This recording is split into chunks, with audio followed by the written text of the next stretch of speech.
ഇതിനല്ല, ഇത് ഏത് സ്ഥലമായാലും ഇമോഷൻ ഒരുപോലെയല്ലേ, തീർച്ചയായിട്ടും. പക്ഷേ നമ്മൾ മുകളിൽ പോയി കാണുമ്പോഴാണ് ഇതിൻ്റെ വ്യാപ്തി മനസ്സിലാക്കുന്നത്. ഇപ്പോഴും വളരെയധികം ചെളികൾ കൂടിയിട്ടുണ്ട്. അതിൻ്റെ അകത്ത് ആൾക്കാരുണ്ടോയെന്നൊന്നും അറിയില്ല. ബട്ട് നമ്മുടെ എല്ലാവരും, ഇവിടുത്തെ വോളണ്ടിയേഴ്സ് ആയാലും ഭക്ഷണം കൊടുക്കുന്ന ആൾക്കാരായാലും ഇതിൻ്റെ പുറകിൽ പ്രവർത്തിച്ച എല്ലാവർക്കും ഹൃദയത്തിൻ്റെ ഭാഷയിൽ അതൊക്കെ തീർച്ചയായിട്ടും അത് എങ്ങനെയാണ് വരേണ്ടത്. അതാണ് ഞാൻ പറയുന്നത്, ഇന്ത്യ കണ്ട ഏറ്റവും ഒരു ദുരന്തങ്ങളിലൊന്നാണ്. തീർച്ചയായിട്ടും അത് മിസ്റ്റർ മേജർ രവി വിശ്വശാന്തി ഫൗണ്ടേഷൻ്റെ ഒരു ഡയറക്ടറാണ്. അദ്ദേഹത്തിന് എന്താ പറയാനുള്ളതെന്ന് കേൾക്കാം. അത് മാത്രമല്ല, അദ്ദേഹം ഇതുപോലുള്ള ഒരുപാട് കാര്യങ്ങൾ പ്രവർത്തിച്ച ആളാണ്. ആർമിയിൽ ഒരുപാട് വർഷം ഉണ്ടായിരുന്ന ആളാണ്.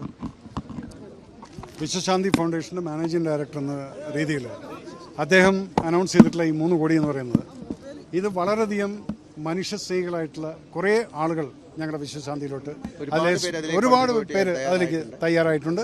അതിലെടുത്തു പറയേണ്ടത് ഡോഫ് കെറ്റിൽ ബോംബെയുടെ സുബോധ് മേനോൻ എന്നുള്ള വ്യക്തിയും അതുപോലെ തന്നെ ഓപ്പറേഷൻ രാഹത്ത് എന്നുള്ള ഒരു സിനിമയിൽ നിന്ന് അവരും കൂടി ചേർന്നിട്ട്. അപ്പോൾ ലാലേട്ടൻ്റെ ഇപ്പോൾ ഒരു കാര്യം പറയാൻ ലാലേട്ടൻ പറയാത്തത്, നിങ്ങൾ ഇവിടുന്ന് ചോദിച്ചു ഇവിടെ അറിയുന്ന സ്ഥലമല്ലെന്ന്.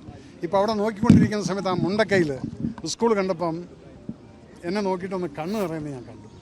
അതുകൊണ്ട് വിശ്വശാന്തി ഫൗണ്ടേഷൻ്റെ മാനേജിംഗ് ഡയറക്ടർ അദ്ദേഹത്തിനോട് ചോദിക്കാതെ തന്നെ ആ LP സ്കൂൾ റീജനുവേറ്റ് ചെയ്ത് റീബിൽഡ് കൊടുക്കുന്നതും കൂടെ വിശ്വശാന്തി ഏറ്റെടുക്കുകയാണ്. മുണ്ടക്കൈ LP സ്കൂൾ പിന്നല്ല, എനിക്ക് ഈ സ്ഥലം അറിയാം, ഞാനിവിടെ വന്നിട്ടുണ്ട്. എനിക്ക് കുറച്ച് കാര്യങ്ങളൊക്കെ അറിയാവുന്ന ആൾക്കാരുണ്ട്. ഞങ്ങൾക്ക് പണ്ടൊരു സ്ഥലം ഉണ്ടായിരുന്നു, അതിലെ ചില ആൾക്കാർ മരിച്ചു പോയിട്ടുണ്ട്. சன் நியூஸ் வாட்ஸ்அப் சேனலை ஃபாலோ செய்யுங்கள். QR கோடை ஸ்கேன் செய்து சன் நியூஸோடு இணைந்திருங்கள்.